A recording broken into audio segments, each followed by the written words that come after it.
Okay, അപ്പോൾ നമ്മൾ structure of ആറ്റമിലെ part 4 ഒരൊറ്റ ക്വസ്റ്റ്യൻ ഞാനിത് ചെയ്യാൻ വിചാരിക്കുന്നില്ലോ. അപ്പോൾ നമുക്കിതിൽ ഈ ക്വസ്റ്റ്യൻ നോക്കാം, കാരണം ഈ ക്വസ്റ്റ്യനെ കുറച്ച് അത്യാവശ്യം എക്സ്പ്ലെയിൻ ചെയ്യേണ്ട പോലെ എനിക്ക് കാണുന്നുണ്ട്.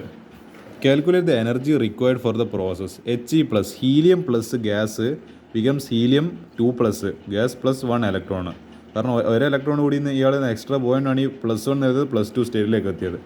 Ionisation energy for hydrogen atom എന്താണ് ഈ പറഞ്ഞ ഇതെന്ന് പറയുന്നത് ഗ്രൗണ്ട് സ്റ്റേറ്റ് എന്ന് പറയുന്നത് 2.18 × 10⁻18 ജൂൾ പെർ ആറ്റം. അപ്പോൾ ഈ പ്രോസസ്സ് നടക്കാൻ ആവശ്യമായിട്ടുള്ള എനർജി ആണ് നമ്മൾ കണ്ടുപിടിക്കുന്നത്. അപ്പോൾ നമുക്കൊരു കാര്യം ചെയ്യാം. Energy of electron in uni electron system എന്ന് പറയുന്നത് ഒരു ഇലക്ട്രോൺ ഇല്ല സിസ്റ്റം. ഓക്കെ 1 ഇലക്ട്രോൺ ഇല്ല സിസ്റ്റം, അറ്റോമിക് സിസ്റ്റം. അപ്പോൾ EN = ഇങ്ങനെ ഒരു വലിയ കോംപ്ലിക്കേറ്റഡ് ഇക്വേഷൻ പോലെ കാണുന്നുണ്ട്. -2π² mz² e⁴ / n²h². അപ്പോൾ ഇങ്ങനത്തെ ഒരു ഇക്വേഷനെ കാണുന്നത്. അപ്പോൾ for H atom ionisation energy I = energy at infinity minus energy at ഏത് എന്ന് പറയുന്നത് നമ്മളെ ഗ്രൗണ്ട് സ്റ്റേറ്റ്. 1 എന്ന് പറയുന്നത് n = 1 എന്ന് പറയുന്നത് ഗ്രൗണ്ട് സ്റ്റേറ്റ് ആണ്. അപ്പോൾ I = എനർജി അറ്റ് ഇൻഫിനിറ്റി എന്ന് പറയുന്നത് 0 ആണ്. അവിടെ കൈനറ്റിക് എനർജി പൊട്ടൻഷ്യൽ എനർജി എല്ലാം 0 ആയിപ്പോൾ. അപ്പോൾ എന്താ അത് 0 മൈനസ് പിന്നെന്താ ഇവിടെ എന്തുണ്ട് ഈ പറഞ്ഞ EN ഏതാ ഈ 1 എന്ന് പറയുന്നത്. അപ്പോൾ എന്തായിരിക്കും ഇത് നമ്മളെ ജനറൽ ഇക്വേഷൻ. അപ്പോൾ എന്ത് ചെയ്യുക ഈ 1 അതായത് n സ്ഥാനത്ത് 1 ഇട്ട് കൊടുക്കും. അപ്പോൾ -2π² m e⁴ പിന്നെന്താ Z എന്ന് പറയുന്നത് നമ്മളെ മാസ് അല്ല നമ്മളെ അറ്റോമിക് നമ്പർ. അത് ഹൈഡ്രജൻ്റെത് 1 ആണല്ലോ. അപ്പോൾ 1² ഡിവൈഡഡ് ബൈ n എന്ന് പറയുന്നത് എന്താ ഗ്രൗണ്ട് സ്റ്റേറ്റ് ആണ്, ഫസ്റ്റ് സ്റ്റേറ്റിലല്ലേ ഇത്. നമ്മൾ ഫസ്റ്റ് ഫ്ലോർ എന്നെല്ലാം പറയുന്നത് ഫസ്റ്റ് സ്റ്റേറ്റിലല്ലേ ഇതാ. Z = 1 n = 1 for the hydrogen atom in ground state. അപ്പോൾ അങ്ങനെ ചെയ്ത് അപ്പോൾ 1² × h². അപ്പോൾ ഇതെല്ലാം ചെയ്യുന്ന സമയത്ത് നമുക്ക് ഓൾറെഡി ഇവിടെ ക്വസ്റ്റ്യനിൽ എത്ര പറഞ്ഞിട്ടുണ്ട്. ഈ പറയുന്ന ആൻസർ 2.18 × 10⁻. ഇതെല്ലാം ചെയ്യുന്ന സമയത്ത് അതായത് ഇപ്പോൾ മാസിന് എമ്മിനൊരു വാല്യൂ ഉണ്ട്, പൈന് ഒരു വാല്യൂ ഉണ്ട്, 2 എന്തായാലും 2 ആണ്. പിന്നെ എന്ന് പറയുമ്പോൾ നമ്മൾ എക്സ്പോണൻ്റ് ആണ്, അതിനെല്ലാം ഒരു വാല്യൂ ഉണ്ട്. പിന്നെ H എന്ന് പറയുന്നത് നമ്മൾ പ്ലാങ്ക്സ് കോൺസ്റ്റന്റ്, അതിൻ്റെ സ്ക്വയർ എടുക്കണോ. ഇതെല്ലാം കൂടി എന്താ പറയുക ചെയ്ത് മൊത്തം കട്ടിങ്സ് ഫിറ്റിങ്സ് ചെയ്യുന്നപ്പോഴത്തേക്ക് ലാസ്റ്റ് കിട്ടുന്ന ആൻസറാണ് 2.18 × 10⁻18. ഇനി എന്താ ചെയ്യുന്നത് വെച്ചാൽ four He plus atom I = same equation തന്നെ, energy at infinity minus energy at first level.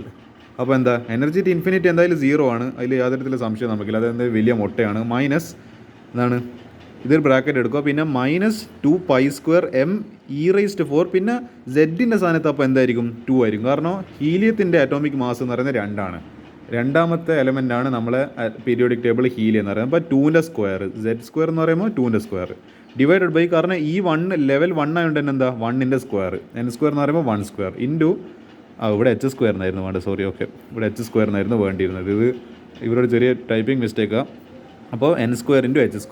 അപ്പോൾ ഇവിടെ എന്താ ഇപ്പോൾ വന്നത് ഇതാ ഈ 4 ഇവിടെ ഒരു 2² ആണ്. ഈ 2² പുറത്ത് ഇങ്ങനെ എടുക്കുക. ഇവിടെ 4 എന്ന് പറഞ്ഞിട്ട് എടുക്കുക. പിന്നെ എന്ത് ചെയ്യുക നിങ്ങൾ ആലോചിച്ച് നോക്ക്. ഈ എന്താണ് 2π² ഇവിടുത്തെ എന്തായാലും ഈ മൈനസ് ഇവിടെ ഒരു മൈനസ് കട്ടായി പോയി, അത് നമുക്ക് നോക്കണ്ട, എന്തെങ്കിലും കട്ടായി പോയി. 2π² m e⁴ divide by h. ഈ ഇക്വേഷൻ കണ്ടിട്ട് എവിടെയെങ്കിലും ഒരു ഓർമ്മ വരുന്നുണ്ട്. ഇത് നോക്കിയിട്ട് നിങ്ങൾ 2π² ഈ 1 എന്തായാലും ഈ 1നെ കൊണ്ട് ആവശ്യമില്ല, 1 എഴുതിയില്ലെങ്കിൽ കുഴപ്പമില്ല. 2π² m e⁴ divide by h². അതേ സാധനം തന്നെയല്ലേ ഇത്. നിങ്ങൾ നോക്കിയാട്ടെ 2π² m e⁴ divide by h². Yes.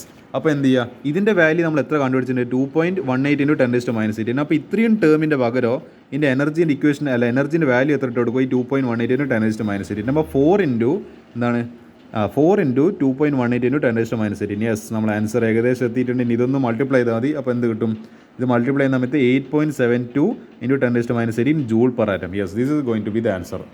അപ്പോൾ നമ്മൾ എന്ത് ചെയ്ത് നമ്മൾ വലിയ കാര്യമായിട്ടൊന്നും ചെയ്തിട്ടില്ല. ഇവിടെ ഒരു 2² 4 പുറത്തെടുത്ത് പിന്നെ ഇത് നമ്മൾ കമ്പയർ ചെയ്യുന്ന സമയത്ത് നമുക്ക് ഇതേ ഇക്വേഷൻ തന്നെ എന്ത് കിട്ടി ഇവിടെ തന്നെ കിട്ടി. അപ്പോൾ എന്താ ഇവിടെ ഒരു വാല്യൂ ഉണ്ട്.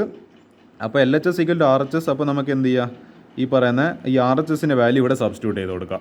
ഇതിൻ്റെ ഈ പറയുന്ന എക്സ്പ്രഷൻ പകരം ഇല്ല വാല്യൂ വരുന്നത് ഇവിടെ അത് സെയിം എക്സ്പ്രഷൻ വന്നുകൊണ്ട് ഇതിൻ്റെ എന്താണ് അതിനെ ഉൾക്കൊള്ളിക്കുന്ന വാല്യൂ നമുക്ക് ഇവിടെ ഇട്ട് കൊടുക്കാം. അപ്പോൾ എന്ത് ചെയ്യും 4 × ഈ പറഞ്ഞ 2.18 × 10⁻18 ആൻസർ നമുക്ക് ജൂൾ പെർ ആറ്റത്തിൽ കിട്ടും.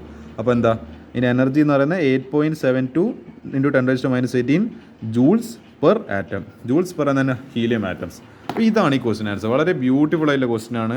ഇത് നല്ല കോൺസെപ്റ്റ് ആണോ എന്ന് ചോദിച്ചു കഴിഞ്ഞാൽ കോൺസെപ്റ്റ് ഒന്നുമില്ല, പക്ഷേങ്കിൽ അങ്ങനത്തെ കോൺസെപ്റ്റ് ഓറിയൻറ്റഡ് ഒന്നുമില്ല. പക്ഷേങ്കിൽ എന്നാ ഒരു നല്ലൊരു ന്യൂമറിക്കൽ ക്വസ്റ്റ്യൻ ആയത് നമ്മളെ കൊണ്ടൊന്ന് ചിന്തിപ്പിക്കുന്നുണ്ട്. കാരണം ഈ ഒരു റിലേഷൻ ഉണ്ടാക്കിയിട്ട് ഇത് വെച്ചിട്ട് എന്താ പറയുക നമ്മൾ ഇവിടെ ഈ ഒരു എക്സ്പ്രഷനും ഈ ഒരു എക്സ്പ്രഷൻ സെയിമാ നമുക്ക് എന്താ പറയുക കാണുമ്പോൾ തോന്നണം. ആ ഒരു ഒബ്സർവേഷൻ അവിടത്തേക്ക് പോകണം. എന്നാൽ ഇതൊരു മാനിപ്പുലേഷൻ പോലെ ഇപ്പോൾ ഈ 2² എന്നുള്ളത് എന്ന് പറയേണ്ടത് ഇവിടെ വെച്ചിട്ട് ഇൻറ്റു ഈ പറയുന്ന ടേം നമ്മൾ എടുക്കുന്ന സമയത്ത് നമ്മൾ നോക്കുമ്പോൾ ഇത് രണ്ടും സെയിം ആണ്. അപ്പോൾ നമുക്ക് എന്ത് ചെയ്യാം, ഇതിനിവിടെ ഓൾറെഡി ഒരു വാല്യൂ കൊടുത്തിട്ടുണ്ട്. ഇവിടെ ക്വസ്റ്റ്യനിൽ തന്നെ ആ വാല്യൂ കൊടുത്തിട്ടുണ്ട്. നമ്മളിത് കാൽക്കുലേറ്റ് പോലും ചെയ്യേണ്ട ആവശ്യമില്ല. അവിടെ ഓൾറെഡി ഈ വാല്യൂ ഇങ്ങനെ കൊടുത്തിട്ടുണ്ട്. അപ്പോൾ നമ്മളെ പണി എളുപ്പമാക്കി തന്നെ നമ്മൾ ഈ കാൽക്കുലേഷൻ ഇത് ചെയ്യേണ്ട ആവശ്യമില്ല. അപ്പോൾ എന്താ ഇത് 4 ഇൻറ്റു ഇത് ഈ പറയുന്ന രണ്ട് ക്വാണ്ടിറ്റി സെയിം ആയിട്ട് ഈ പറയുന്ന വാല്യൂ ഇവിടെ ഇക്വേറ്റ് ചെയ്ത് കൊടുക്കുക. അപ്പോൾ എന്താ 4 ഇൻറ്റു ഈ പറയുന്ന വാല്യൂ ഇവിടെ സബ്സ്റ്റിറ്റ്യൂട്ട് ചെയ്ത് കഴിഞ്ഞാൽ 4 ഇൻറ്റു 2.18 കിട്ടു ഇൻറ്റു 10⁻⁻18 ഫൈനൽ ആൻസർ കിട്ടും. അപ്പോൾ അങ്ങനെയാണ് ഈ പറയുന്ന ക്വസ്റ്റ്യൻ ആൻസറിലേക്ക് എത്തിക്കുന്നത്. അപ്പോൾ ദിസ് വിൽ ബി ദ എന്താണ് എൻഡ് ഓഫ് ദിസ് പാർട്ട്.